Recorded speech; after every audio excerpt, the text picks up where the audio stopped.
So the other day, I was watching a video from the homie Termex talking about Powercreep and Borderlands 3 and stuff like that, and I was really intrigued by the topic, and it kind of inspired me to make this video. So whenever we're talking about Powercreep here, I'm mostly talking about like all the DLCs and stuff like that, the downloadable content, and stuff that you can't get in the base game. Now, the base game, when I'm talking about that, the initial vanilla game that dropped, and then all of the free content that we got, things like both the takedowns, the Bloody Harvest event, and the Cartels event. Luckily for us, there's actually quite a good amount of stuff in there just for the base game, but it's very noticeable comparing a lot of like the vanilla gear that launched versus some of the DLC gear. So if we go back to when this game first came out, first DLC, well, we were at a bit of an interesting situation with Mayhem 4, and then especially Zane at the time being fairly weak, and then with the release of the handsome Jackpot, Zane was actually able to get access to the all-powerful and well-known, well-loved by the community today, the Seeing Dead, right? Which literally was an entire game changer that if you were a Zane main, you could argue in effect that you almost felt like you had to have that DLC just so you could go farm the class mod, the premier class mod for,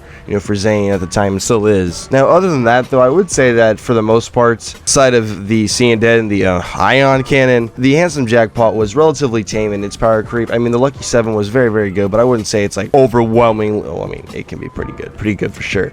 But like the Ion Cannon Seeing Dead are like the only two ones that like jump out at me initially when talking about DLC 1. I will say as a caveat though, for Zane, while his best comm is by far in the DLC, a lot of the other characters, especially Flack and Mose, their best comms in my opinion are still in the base game. Things like for Flack, you have things like the Cosmic Stalker, the Bounty Hunter, and the Deadeye, and the Red Fang for sure. I mean, don't get me wrong, the Peregrine is very good, and Stackbot has gotten a lot better over time as they, you know, fixed it. But other than that, dude, like the Air Commanded, I'm not a huge fan of. And then like the Trainer comm, I was never a fan of that. There's just a few. Like I stick with mostly just base game flat class mods. For Mose, honestly, the Blastmaster, Bloodletter, and Minesweeper are just my top 3 at all times. I mean, the Flare is very good, don't get me wrong. I'm not saying it's not. The Sapper I found a lot less useful whenever I'm running Russian Offensive. I don't really use the Sapper too much. And then Amara, I mean, things like the Phaserker and then the Spiritual Driver are very good. But I mean, I'm not too much of an Amara guy. I don't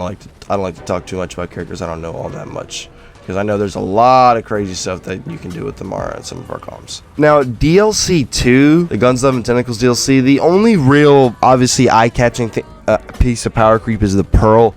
I mean, the Pearl was for so long, and even still is, regarded as the best artifact in the game for just how casual you could easily proc up its full potential, even, you know, after its nerf, you know, a long time ago, when it gets put to just 90% instead of like what was like 255% at launch initially, which was just like jaw-dropping, dude. It's literally a quest reward that you're guaranteed to get. Like, you don't have to farm for it, they just give it to you. Now, I mean, even now, like 90% free damage casually, yeah, we'll all take that.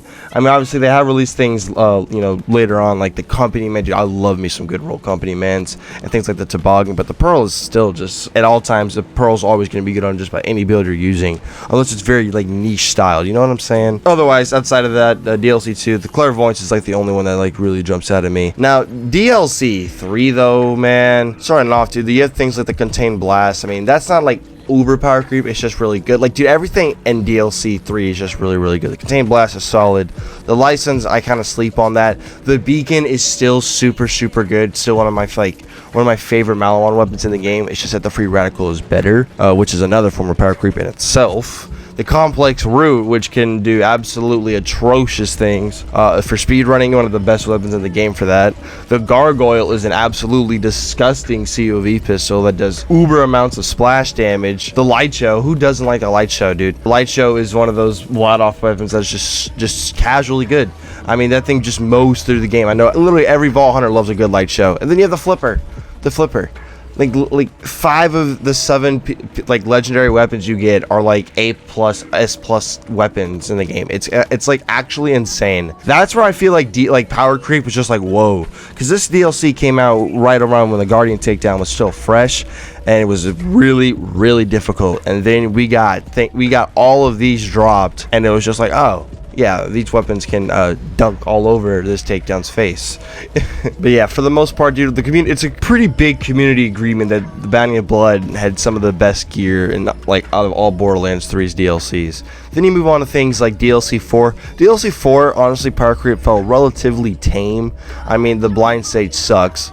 Convergence is overall very, very good, but I mean, there's still like there's still base game Hyperion shotguns that I personally like better, like the Reflex and the Face Puncher. The Flare's a good class mod. The Hustler class mod I know is pretty solid for Zane. The Major Kong I feel like is a little bit slept on. I don't use the Pat Mark II. I can't really. I mean, the Lovable Rogue just feels kind of mid. The Plus Ultra is amazing for all flag players, just overall all Vault Hunters in general. Doubling your health is always very good. The Prompt Critical is probably the strongest weapon in here. Does so much damage. Absolutely puts in that work. Probably one of like the best top, like almost like a top 2 torque pistol in the game, honestly. Saturated Prime's okay, and the Rebound I feel like is a little bit underrated. The Bloodstarved Beast probably is the other like contention for best like weapon in this DLC, but overall I feel like Powercreep might not have been like super present, but it was definitely present here. Also, the Faulty Star, I can't count that shield out. I like that shield. I like the Faulty Star.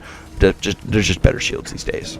So DLC 5 is a little bit of an anomaly, solely for the reason that this was actually the DLC that introduced Arms Race, and with that they also introduced the 4 skill trees. Now that in itself is a different form of power creep, just because if you don't have that DLC you can't even access that skill tree. Now me personally, I will say that for Flak and Moze, which are my main 2 Vault Hunters, I don't use the purple tree all that much, but for Amara and Zane, especially for Zane, that purple tree is goated. So yet again, I feel like Zane is the character that like benefits the most from the DLC in a way, because you get things like the Seeing Dead, and then you get the like you get the 4th skill tree along with DLC 5. Yeah, like that's pretty big. That's kind of like okay, you know what I'm saying? But for like the other stuff introduced in DLC 5, the Torn is really good SMG. Just like rips through ammo hella fast. I fucks with it though. The Kick Charger rocket launcher that hits like a freight train, but it actually doesn't do splash, which is interesting. The Dark Army is a bit of a fun TDR weapon that's kind of underrated. Could be very fun for like a summoner style build. The Glizzy Tizzy is a greasy ass Tizzy. A greasy ass COV pistol that actually shoots faster whenever it starts to overheat, which is pretty cool, and overall a really good COV weapon in general. Then you also have things like the Madcap get introduced, which is pretty cool as well. Overall though, DLC 5 introduced a lot, and then Arms Race was pretty cool, but I really feel like the big thing is those 4 skill trees, man. Those 4 skill trees are huge. DLC 6. Oh, also I know I didn't mention the binary operator from DLC 5, but like, come on, really? Do you really expect? No, I'm not going over that thing.